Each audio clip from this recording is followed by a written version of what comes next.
Salut à tous, tu sais, prends pas ton temps calculer l'aire d'un carré, d'un triangle, mais est-ce que tu sais calculer l'aire de cette forme? On connaît pas de véritable formule pour cette figure. Alors, on va calculer une intégrale. L'intégrale sert à calculer des aires. Plus précisément, c'est la somme d'une quantité infinie de plein de petits carrés rectangles. Si je dessine cette courbe, on peut observer des petits rectangles comme ça, de longueur dx. Et donc, l'aire sous la courbe peut s'exprimer comme l'intégrale de a à b de f de x fois cette partie infini-décimale fois dx. Voilà. Le concept d'intégrale a été introduit au XVIIe siècle par Leibniz et Newton. Ainsi fut créé le théorème fondamental de l'analyse.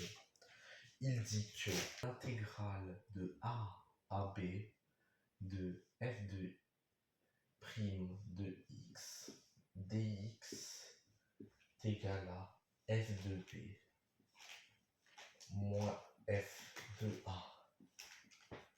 On peut aussi le noter de cette manière, avec f de x entre crochets a, b, pour exprimer le fait que on a fini d'intégrer et qu'il faut mettre les valeurs dans la fonction pour savoir quelle est son intégrale.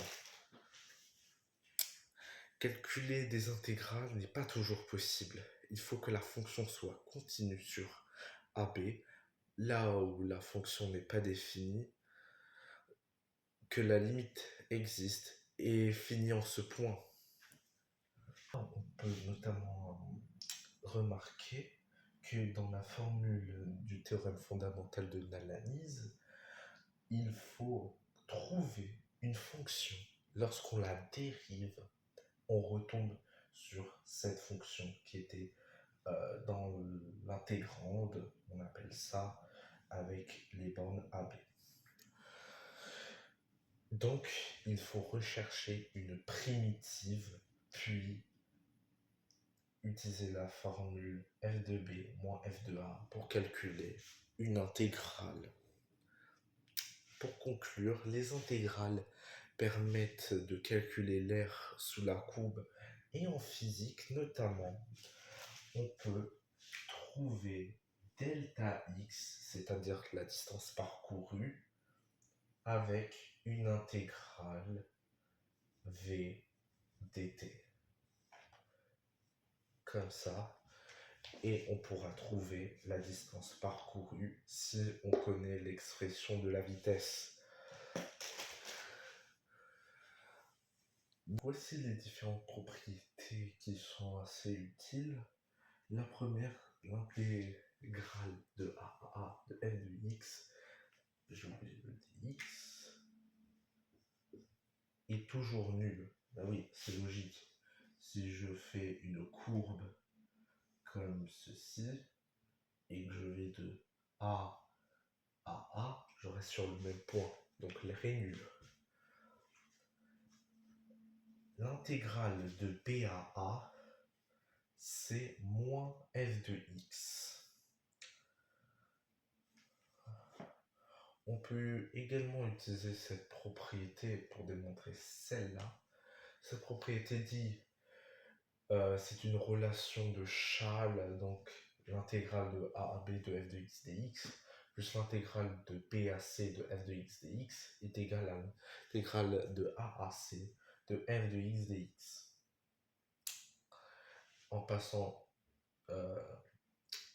cette intégrale de l'autre côté, on peut utiliser cette relation pour trouver le bon résultat. et il faut montrer que ça égale à 0 et il faudra utiliser cette propriété aussi. L'intégrale de a à b de lambda f de x dx est égale à lambda de a à b de f de x dx. Donc, si on a une constante réelle, on peut la sortir en dehors de l'intégrale et calculer notre intégrale, comme si de rien n'était. Maintenant, on va utiliser la linéarité de l'intégrale, qui dit que l'intégrale de a à b de f de x plus g de x dx, c'est égal à l'intégrale de a à b de f de x dx plus l'intégrale de a à b de g de x dx.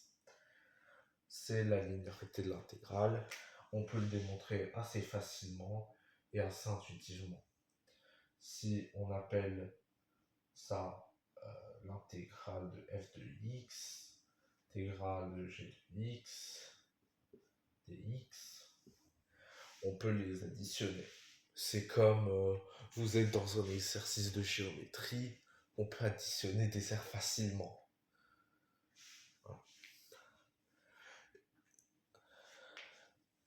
Donc c'était tout pour la découverte de cette vidéo introductive des intégrales. La prochaine vidéo, on va découvrir les méthodes pour calculer une intégrale, comme l'IPP tabulaire ou encore le changement de variable, très utilisé dans le calcul intégral dans le supérieur. Et on va se quitter. Donc au revoir.